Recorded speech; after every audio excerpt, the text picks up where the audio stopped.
Hello, I'm going to be reading the first chapter of the upcoming book, The Rise and Fall of Winged Zemeli. And that's my fault for putting a made-up word in the title. Okay. On the night that Winged Zemeli fell from grace, a cold wind was blowing from the east. She would remember that wind later, the wind of her last flight, and in her memory, she would ascribe an extra chill to the air, animalistic and biting. At the time, it was a downslope breeze like any other, and she didn't spare it another thought. Zemeli was flying back to Redesda after a month patrolling the eastern border. Her back was hot, aching beneath the press and pull of her mechanical wings. Her thoughts were occupied by a long catalog of physical complaints. Knees, bad. Hips, very bad. She was too tired to thank the wind. Ahead, faint glimmers of light peeked through the midnight cloud coverage. She saw orange, red, gold, flame colors without the fire. No other city in the world could boast that sight. No other city was blessed the way that Redesda was blessed. Those fireless flames were portals, gateways to another realm. And on the other side of their strange and slippery light, there were 5 gods, fast asleep. Zemeli loved the 5th of their number, the Mecha god, patron of the city's warriors and keeper of the law. In order to serve her god and keep her city safe, Zemeli had to leave both behind and spend long shifts in the mountains, flying the border till her wings were practically hot enough to melt the implants in her back. She was tired of it. She was tired. It was in this state that Zemeli arrived, exhausted and smelling of hot metal, at Tower Kemiana, the heart of the warrior sect. 25 stories of brick, wood, and metal, reaching all the way up to the Mecha God's portal, a marvel within a city of marvels. Zemeli checked in at the 23rd floor watch balcony as expected. She had an argument there, less expected. And then she stormed down to the workers' quarters on level 3, where she launched a surprise inspection. The substance of her argument did not really matter. It mattered a great deal. The inspection was simply overdue, and somebody had to do it. It did not have to be her. She was looking for a fight. It was there that she ruined her life. The workers' quarters were empty when Zemeli arrived. 5 rows of cots and trunks stretched across the room, every sheet tucked and every handle latched. The ceiling thrummed with distant music, a party 2 floors up. It was St. Orlesky's festival day. The trainees would be raising toasts to his name all night, taking advantage of the extra day off. The absurdity of the situation hit her all at once. Half of the district was celebrating, but here she was, sweaty and aching and in dire need of sleep, and instead of celebrating or sleeping, she'd let her temper drive her to this lonely bunk room, picking through strangers' things. And such things. Repeatedly patched clothing, books, both religious and recreational in nature, bags of sweets. Well done, Zemeli. That was definitely worth your time. She was about to leave when she found an idol. It was wrapped in a shirt, an attempt at concealment likely made in haste when the bells rang for an unscheduled kitchen shift.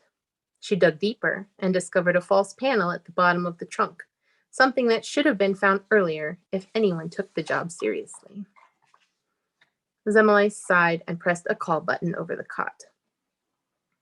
A harried voice came through, made tinny by the speaker. Kitchens. She glanced at the nameplate on the trunk. I need Che Savro at his bunk. On his way. Had there been a note of hesitation there, or was that a trick of the static? It didn't matter.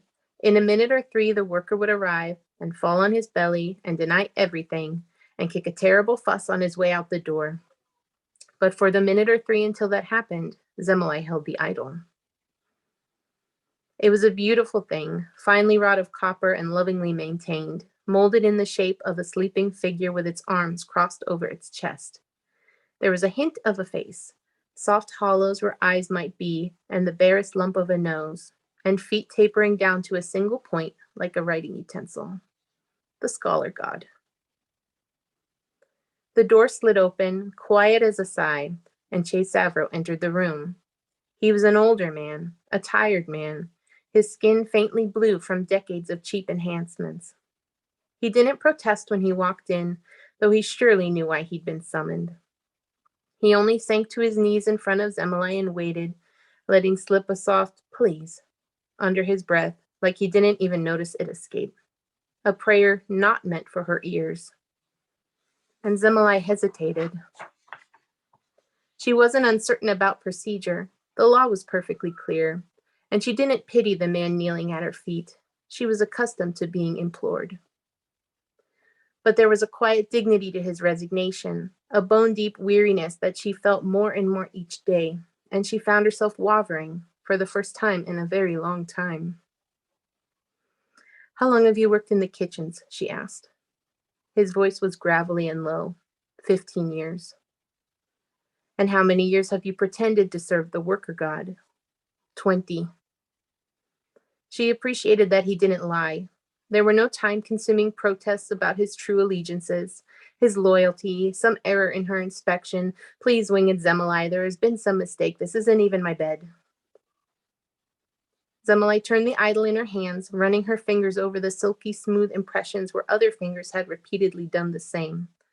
The law was clear. No private worship. No falsified allegiance. Chase Savro was an undocumented disciple of the scholar sect. Unacceptable. Those few scholars who remained were isolated in their tower, tending their archives and writing down history. It was the safest place for them. It was the safest for everyone else. Chase Savro had disguised himself as a worker to access the Mecha god's own temple, the very heart of Administration Tower Kemiana. It was devious, abominable. But she was thinking of that argument again, the one that had led her here, the one that didn't matter. Zemele didn't know how many people she had detained over the years, and she didn't care to add it up. Her memory was a blur of rainbow-tinted hair, cheap mechanical limbs, enhanced eyes flashing with anger and grief and defiance, roughened voice asking what, asking how, asking why. She only knew that she was tired and she was angry, and she hadn't seen the scholar god in a very long time. "Get rid of it," Zemele said roughly, and she thrust the idol into his hands.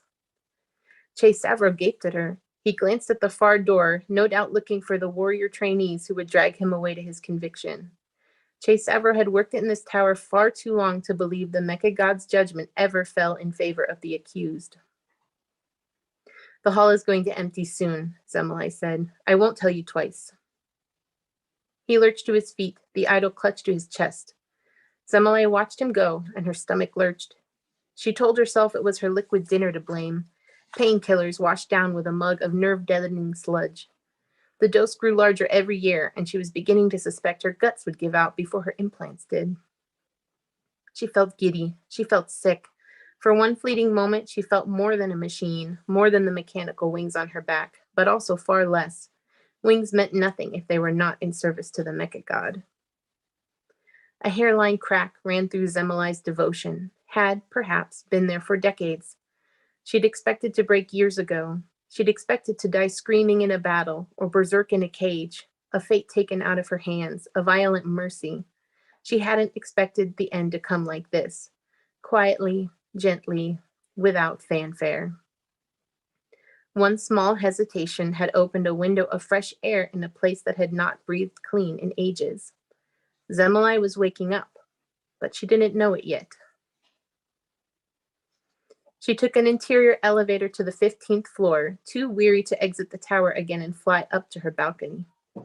Her room was sparse and dusty, a bed, a writing desk, a trunk of belongings. It was little different than the workers' quarters, except that it was private, unlockable, and there were wing hooks mounted on the wall opposite the bed. She backed up to the wall and hit the disengage lock on her spine. Threaded cylinders spun counterclockwise in her ports, whirring louder than she liked. They needed oiling. And then the hooks abruptly took the weight off her back. Zemele groaned with relief and stepped out from beneath her wings. Cool air flowed over the open ends of her ports, making her flinch. The thick-grooved cylinders were anchored deep into a layer of callus on her back, their mechanical nerve endings wired directly to her spine. She felt exposed, raw. She wanted nothing more than to collapse in bed and forget this entire day, this entire year. A month she'd been on patrol this time. A month. A month of 3-day shifts, scouring the horizon by light of day, withstanding the chill winds at night, alighting only briefly to relieve herself and fill the bandoliers of food and water crisscrossing her chest. And then a night's rest on a rocky outpost while a traveler took her spot before another 3 days in the air. Zemele was fucking exhausted. But her wings were filthy and that couldn't stand. She stretched them open. These days the smithies were beating out metals in all the colors of the sky, but Zemele had never desired anything more than gleaming copper. Old-fashioned maybe, but the sight still brought a smile to her face. Please, whispered the memory of Che Savro, and Zemele's smile vanished. What she'd done tonight was foolish. She'd been angry. She didn't want to think about it. Because she didn't want to think about it. Zemele clamped down hard on her thoughts. In that direction lay panic, because in that direction lay Mecca Vadaya. Vadaya, the leader of their sect, and by extension the city-state of Redezda, was a permanent fixture in Zemele's thoughts, warning her away from sedition, demanding more, demanding better. Vadaya was not the Mecca god, but she may as well have been. Zemele focused on wiping down hundreds of individual feathers. They were thin and flexible and expertly wired to a hollow frame, not actual copper, but a more conductive compound developed by the creator god's finest engineers. Zemele didn't pray anymore, but in this way she showed her devotion. She bottled up her worries, her fears, her anger and despair, and she spent that energy on every joint, every wire, every gear. She buffed out scratches and smoothed out dents. She lost herself in the work. A body was a machine, and a machine was an extension of the body. The Mecca god crafted them, and in return, they crafted themselves. Zemele had not come so far by thinking past that. But as her usual cocktail of stabilizers and stimulants leached from her system, doubt took their place. The sour feeling in her stomach intensified, and her body grew numb. She finished at last and crawled into bed without bothering to wash. A familiar weight held her flat, her ports bare to the cool sheets, and she braced herself against the crush of oncoming sleep. She wanted it desperately, but she also dreaded it, because in a blink the night would end, and she would wake, and she would begin this routine all over again. Eventually she slept. They came for her in the dark hours before morning, and it shouldn't have been a surprise, but it was. 2 pairs of hands, Winged Chava and Winged Tescadoy, hauling her up like she was a trainee late to breakfast. She swayed in their grip, still drowning in fatigue, but she had the presence of mind to ask, for how long? Winged Chava glowered, till Mecca Vadaya returns. They stepped onto the balcony. Zemele looked down at the city, spread out like a ring of doll houses below. Her heart sank. It had taken her 26 years to move up 15 floors. How far would this error knock her back? The winged gathered themselves to launch, hands clamped tight around Zemele's arms, an awkward means of transporting a prisoner, meant to embarrass her. But then her thoughts cleared, and she nearly laughed. That's all this was meant to be, an embarrassment, a reprimand. Che Savro had been caught, and he'd given up her name in self-defense. She only needed to explain herself to clear all of this up. They never made the jump. An explosion rocked the tower, shocking and loud. Wood cracked, glass shattered. A fireball blossomed up from one of the granaries, tickling their feet with heat and their nostrils with burning grasses, and Winged Chava shoved Zemele to the deck, screaming at her to stay still, and Winged Tescadoy launched into fight, his radio in one hand, his bolt gun in the other, and a dozen more winged leapt from their balconies, the chaos below matched by chaos above, and Zemele was in far worse trouble than she'd thought. Woo! All right.